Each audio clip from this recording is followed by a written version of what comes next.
Welcome to டேப் ஹைஸ். So இந்த வீடியோவில் என்ன பார்க்க போகிறோம்னா எஸ்எஸ்சிலேருந்து ஸ்டெனோகிராஃபி எக்ஸாமுக்கான நோட்டிஃபிகேஷன் வந்திருக்கு. ஸ்டெனோவில் நம்மளுக்கு கிரேட் சி கிரேட் டின்னு சொல்லிட்டு இருக்குது. அதுக்கான எக்ஸாம் நோட்டிஃபிகேஷன் தான் வந்திருக்கு. ஸோ அந்த எக்ஸாம் நோட்டிஃபிகேஷனில் என்ன இருக்குது, புதுசாக என்ன கொண்டு வந்திருக்காங்க, இந்த எக்ஸாமுக்கு எலிஜிபிலிட்டி என்ன, இந்த எக்ஸாமுக்கு என்னெல்லாம் சப்ஜெக்ட்ஸ் இருக்குது, இந்த எக்ஸாமோட ஏஜ் லிமிட் என்ன அப்படின்றதான் பார்க்க போகிறோம். மொத்தமே ஆக்சுவலாக நமக்கு ஒரு 10 பாயிண்ட் தான் ஆக்சுவலாக நமக்கு தெரிய வேண்டியது. நோட்டிஃபிகேஷன் பார்த்தா ஒரு 85 பக்கம் கொடுத்துருக்காங்க. அவ்வளவும் நம்மளுக்கு தேவையில்ல, ரொம்ப கிறிஸ்பாக தான் இருக்குது. ஸோ வீடியோவை ஃபுல்லாக பாருங்கள்.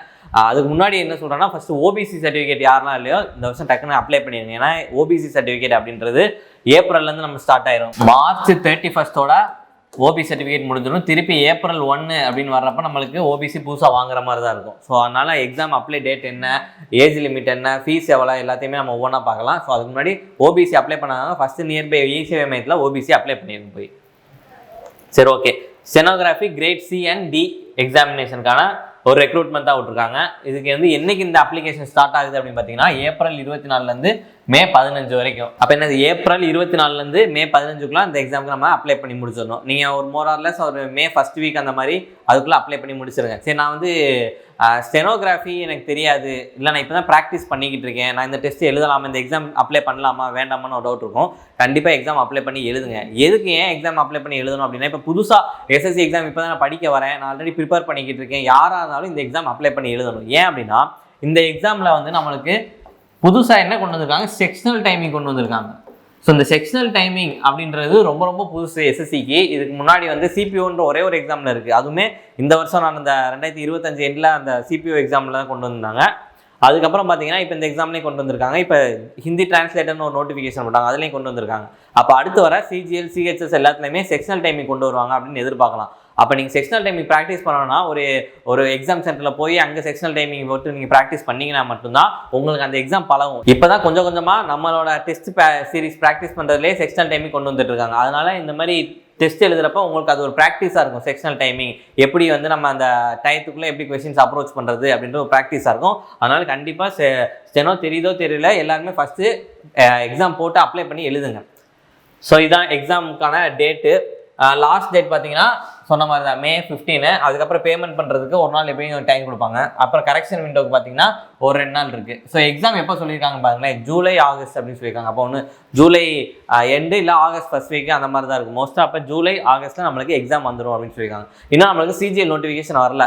அப்போ இதுக்கப்புறம் சிஜிஎல் நோட்டிஃபிகேஷன் எதிர்பார்க்குறோம். அப்படி வந்தாலும் அந்த எக்ஸாமே ஆகஸ்ட் செப்டம்பர் அந்த ரேஞ்சில் வர வாய்ப்பு இருக்குது. ஸோ அதான் கொடுத்துருக்காங்க என்ன போஸ்ட் அப்படின்றது, ஸ்டெனோகிராஃபர் கிரேட் சி அப்படின்னு ஸ்டெனோகிராஃபர் கிரேட் டி. இது குரூப் பி போஸ்ட், இது குரூப் சி போஸ்ட்டு அவங்க கொடுத்துருக்காங்க. மொத்தம் வேகன்சி பார்த்தீங்கன்னா ஒரு 731 வேகன்சி கொடுத்துருக்காங்க. இது இப்போ டென்டேட்டிவாக தான். இப்போ நோட்டிஃபிகேஷன் ரிலீஸ் ஆகிருக்கப்ப 731 வேகன்சி இருக்குது. கண்டிப்பாக இந்த வேகன்சி இன்க்ரீஸ் ஆகும். அதனால் ஸ்டெனோ ஆல்ரெடி எனக்கு தெரியும், நான் ஸ்டெனோ படிச்சிருக்கேன் அப்படின்றவங்க கண்டிப்பாக எக்ஸாம் அப்ளை பண்ணுங்கள். ஸ்டெனோ படிக்காதவங்களும் அப்ளை பண்ணி இந்த செக்ஷனல் டைமிங்க்கு ப்ராக்டிஸ் பண்ணிக்கோங்க. ஸோ இந்த பிடபிள்யூ கேண்டிடேட்ஸும் இந்த எக்ஸாம் கண்டிப்பாக எழுதலாம். ஸோ அவங்க நான் ஸ்டெனோ படிச்சிருக்கேன் அப்படின்றப்ப அவங்களுக்கு ஒரு நல்ல ஆப்பர்ச்சுனிட்டி தான் அது. ஸோ அவங்களுக்கான இதெல்லாம் கொடுத்துருப்பாங்க, யார் அப்ளை பண்ணலாம் அப்படின்னு. ஸ்டெனோ சிக்கு கிரேட் சிக்கு யாரெல்லாம் அப்ளை பண்ணலாம், கிரேட் டிக்கு யார் அப்ளை பண்ணலாம் அப்படின்ற அவங்களுக்கு என்னென்ன இதில் வராங்க, பிஆ எல்வியா எதில் வராங்கன்றதை பார்த்து அவங்க அப்ளை பண்ணால் அதுக்கான கீழேயும் கொடுத்துருப்பாங்க இதுக்கான டெஃபினிஷன்ஸ் என்னென்ன அப்படின்றது.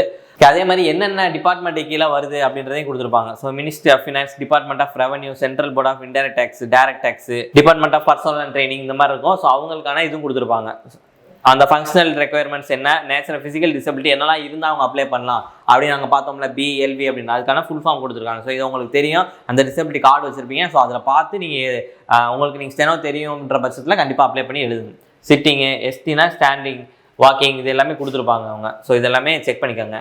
அடுத்து முக்கியமானது ஏஜ் லிமிட். ஸோ எந்த ஏஜ்லேருந்து நான் அப்ளை பண்ணலாம் அப்படின்னு பார்த்தீங்கன்னா அவங்க கொடுத்துருப்பாங்க. ஸ்டெனோகிராஃபி கிரேட் சிக்கு 18 30 வயசு வரைக்கும் அப்ளை பண்ணலாம். கிரேட் டிக்கு 18 27 வயசு வரைக்கும் அப்ளை பண்ணலாம். ஸோ இதுதான் age limit. But exact date of birth அப்படின்றது அவங்க கொடுத்துருக்காங்க. இந்த இதுலேருந்து இதுக்குள்ளே இருக்கணும். ஸோ நான் ஆல்ரெடி சொன்ன மாதிரி தான், எப்பயுமே அந்த கேப்பை பார்த்துக்கோங்க, இதுலேருந்து இது வரைக்கும் அப்படின்றது. ஸோ இந்த ரேஞ்சுக்குள்ளே இருந்தீங்க அப்படின்னா நீங்கள் அந்த எக்ஸாமுக்கு கண்டிப்பாக அப்ளை பண்ணலாம் அப்படின்றது. சரி, இது ஜென்ரல் தான். இந்த 30 அப்படின்றது ஜென்ரலு. நீங்கள் ஓபிசியாக இருந்தீங்கன்னா அதுலேருந்து ப்ளஸ் 3 வருஷம், இதே எஸ்சியாக இருந்தீங்கன்னா அதுலேருந்து ப்ளஸ் 5 வருஷம். இங்கேயும் அதே மாதிரி தான். கிரேடு டிக்கு இதுலேருந்து 3 வருஷம், இதுலேருந்து 5 வருஷம். அப்போ 30 அப்படின்னா 33 வரைக்கும் எழுதலாம் ஓபிசினா, எஸ்சினா 35 வரைக்கும் எழுதலாம் கிரேடு சிக்கு. கிரேடு டி அப்படின்னா 30 வயசு வரைக்கும் நீங்கள் எலிஜிபிள் ஓபிசி, எஸ்சினா 5 வருஷம் எலிஜிபிள், 32 வயசு வரைக்கும் எலிஜிபிள். ஸோ இதுதான் அவங்க கொடுத்துருப்பாங்க. ஏஜுக்கான எஸ்சிஎஸ்டிக்கு 5 வருஷம், ஓபிசி பிடபிள்யூ கேண்டிடேட்ஸ்னால் அன்ரிசர்வ்டு இடபிள்யூஎஸ்னா 10 வருஷம், ஓபிசினா 13 வருஷம் அப்படின்றது. ஸோ அதையும் செக் பண்ணிக்கோங்க. ஓகே, எஜுகேஷன் குவாலிஃபிகேஷன் என்ன அப்படின்னு பார்க்கலாம். ஸோ இதுக்கு வந்து ஒரு டிகிரி இருக்குன்னு கூட அவசியம் கிடையாது, 12th குவாலிஃபிகேஷன் தான். இதோட வந்து மேக்ஸிமமே 12th குவாலிஃபிகேஷன் அது ஈக்குவலண்ட் தான். அதாவது ஈக்குவலண்ட் அப்படின்றப்ப டிப்ளமோ வந்துடும். அப்போ நீங்கள் 12th படிச்சிருக்கீங்க, இல்லை நான் டிப்ளமோ படிச்சிருக்கேன், நான் 12th படிச்சது எனக்கு ஸ்டெனோ நல்லா தெரியும். ஸோ மோஸ்ட்டாக எல்லாருமே என்ன பண்ணியிருப்பாங்க அப்படின்னா அந்த ஸ்கூல் படிக்கிறப்ப 8th 9th வரப்போ இந்த டைப்பிங்கு ஸ்டெனோ எல்லாமே முடிச்சு வச்சிருப்பாங்க. ஸோ அவங்களுக்குலாம் இது ரொம்ப யூஸ்ஃபுல்லாக இருக்கும். ஸோ உங்களோட இந்த எக்ஸாமுக்கு மேக்ஸிமம் குவாலிஃபிகேஷனே 12th தான். அப்போ நீங்கள் 12th படிச்சிருந்தாலே போதும் இந்த எக்ஸாம் அப்ளை பண்ணலாம். 12th இல்லாட்டி அதுக்கான ஈக்குவலண்ட் அந்த டிப்ளமோ. ஸோ டிப்ளமோ படிச்சிருந்தாலும் இந்த எக்ஸாம் அப்ளை பண்ணலாம். ஓகே, அடுத்து பார்த்தீங்கன்னா ஃபீஸ் டீடைல்ஸ். ஸோ எவ்வளோ ஃபீஸ் அப்படின்னு பார்த்தீங்கன்னா 100 ரூபா. ஸோ இந்த 100 ரூபா ஃபீஸ் யாருக்கு அப்படின்னு பார்த்தீங்கன்னா ஜென்ரல், ஓபிசி, மேல் இவங்க எல்லாத்துக்குமே 100 ரூபா இருக்கும். அப்போ யாருக்கெல்லாம் ஃபீஸே கிடையாது அப்படின்னு பார்த்தா உமன் கேண்டிடேட்ஸ் ஃபீஸ் கிடையாது, SC, ST, PW candidates, ex service men இவங்களுக்குலாம் என்ன கிடையாதுன்னா ஃபீஸ் கிடையாது. ஸோ அப்போ வந்து நம்மளுக்கு ஃபீஸ் யாருக்கு பார்த்தீங்கன்னா ஜென்ரலில் இருக்கவங்களுக்கு, ஜென்ரலில் இருக்க மேலுக்கு, ஓபிசி மேல் அவங்களுக்கு தான் ஃபீஸு. ஸோ மற்றவங்களுக்குலாம் ஃபீஸ் கிடையாது அப்படின்றத கொடுத்துருக்காங்க. அடுத்து exam centre. So exam centre எங்கெல்லாம் இருக்குது பார்த்தீங்கன்னா நம்ம வந்து சதர்ன் ரீஜன் தானே. அப்போ சதர்ன் ரீஜனில் இதெல்லாம் வருதுன்னா ஆந்திர பிரதேஷ், புதுச்சேரி, தமிழ்நாடு, தெலுங்கானா வருது. இப்போ நம்ம தமிழ்நாட்டில் பார்த்தீங்கன்னா எங்கெல்லாம் எக்ஸாம் சென்டர் சென்னையில் இருக்குது, கோயம்புத்தூர், மதுரை, சேலம், திருச்சி, திருநெல்வேலி, வேலூர் இந்த இடத்துல எல்லாமே நமக்கு எக்ஸாம் சென்டர். ஸோ இங்கே நியர்பையில் இருந்தீங்கன்னா இந்த சென்டர் தான் உங்களுக்கு எக்ஸாம் போடுவாங்க.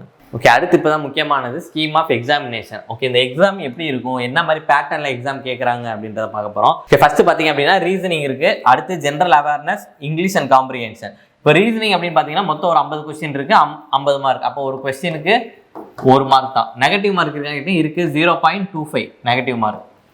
அப்போ general awareness 50 question 50 mark. English language and comprehension, அதாவது வெக்காப்ஸ், கிராமர் எல்லாம் சேர்த்து உங்களுக்கு ஒரு 100 மார்க் வருது. ஸோ இதுக்கும் வந்து 100 மார்க் மொத்தம். அப்போ மொத்தம் பார்த்தீங்க அப்படின்னா 200 mark, 200 question 200 mark. Negative mark பார்த்தீங்கன்னா 0.25. இது வந்து மொத்தமாக முதல் 2 hours அப்படின்றது மொத்தமாக கொடுத்துருப்பாங்க இதுக்கு முன்னாடி வரைக்கும். பட் இந்த வட்டம் என்ன கொடுத்துருக்காங்க அப்படின்னு பார்த்தீங்கன்னா செக்ஷனல் டைமர்னு இன்க்ளூட் பண்ணியிருக்காங்க. அப்படின்னா என்ன அர்த்தம் அப்படின்னா இந்த ரீசனிங்க்கு 30 நிமிஷம் 30 minutes, அதே மாதிரி ஜென்ரல் அவேர்னஸ்க்கு 30 நிமிஷம், இந்த இங்கிலீஷ் காம்ப்ரிஹென்ஷனுக்கு 1 மணி நேரம். இப்போ அந்த ரீசனிங் நீங்கள் அட்டன் பண்ணுறப்ப ஃபஸ்ட்டு 30 நிமிஷம் இருந்தால் அந்த ரீசனிங் மட்டும் தான் நீங்கள் அட்டன் பண்ண முடியும். அதுக்கு ஜென்ரல் அவேர்னஸும் இங்கிலீஷும் அட்டன் பண்ண முடியாது. அந்த 30 நிமிஷம் முடிஞ்ச பிறகு ரீசனிங் செக்ஷன் க்ளோஸ் ஆயிரும், அடுத்த செக்ஷன் ஜென்ரல் அவேர்னஸ் அப்படின்றது ஓப்பன் ஆயிரும். அடுத்த 30 நிமிஷத்தில் நீங்கள் ஜென்ரல் அவேர்னஸ் மட்டும்தான் அட்டன் பண்ண முடியும், வேறு எதுக்கும் நீங்கள் பார்க்க முடியாது. அப்போ இங்கிலீஷ் அண்ட் காம்ப்ரிஹென்ஷனில் அடுத்த லாஸ்ட் 1 hourல அது மட்டும் தான் அட்டன் பண்ண முடியும். ஸோ இதுதான் வந்து செக்ஷனல் டைமிங். அந்த செக்ஷனுக்கு அந்த டைம் அப்படின்றதா செக்ஷனல் டைமிங்கு. அதனால தான் சொல்கிறேன் இந்த எக்ஸாம் வந்து நீங்கள் சென படிச்சிருக்கீங்களோ படிக்கல, கண்டிப்பாக இந்த எக்ஸாம் ட்ரை பண்ணி பார்க்கணும். ஏன்னா அடுத்து வர எக்ஸாம்ஸ் எல்லாமே இதே பேட்டர்னில் தான் இருக்கும். அப்படின்றனால செக்ஷனல் டைமுக்கு நம்ம பழகணும். இதுக்கு பார்த்தீங்கன்னா இதில் வந்து என்ன கிடையாது, முக்கியமானது மேக்ஸ் கிடையாது. அதனால் மேக்ஸ் கொஞ்சம் வீக்காக இருக்கேன் அப்படின்னு நினைக்கிறவங்க இந்த எக்ஸாம்லாம் நல்லா ட்ரை பண்ணலாம். ஸ்டெனோ படிச்சிருக்கவங்க இந்த எக்ஸாம் ட்ரை பண்ணலாம். கொஸ்டின் பேப்பர் எப்படி இருக்குன்னா இங்கிலீஷ் அண்ட் ஹிந்தி 2ல் தான் இருக்கும். ஸோ தமிழில் நம்மளுக்கு கொஸ்டின் பேப்பர் இருக்காது, இங்கிலீஷ் அண்ட் ஹிந்தியில் தான் இருக்கும். நெகட்டிவ் மார்க் வந்து சொன்ன மாதிரி 0.25. ஸோ கம்ப்யூட்டர் பேஸ்ட் தான், சிபிடி டெஸ்ட் தான். ஸோ மற்றபடி வேறு எதுவும் இதில் கொடுக்கல.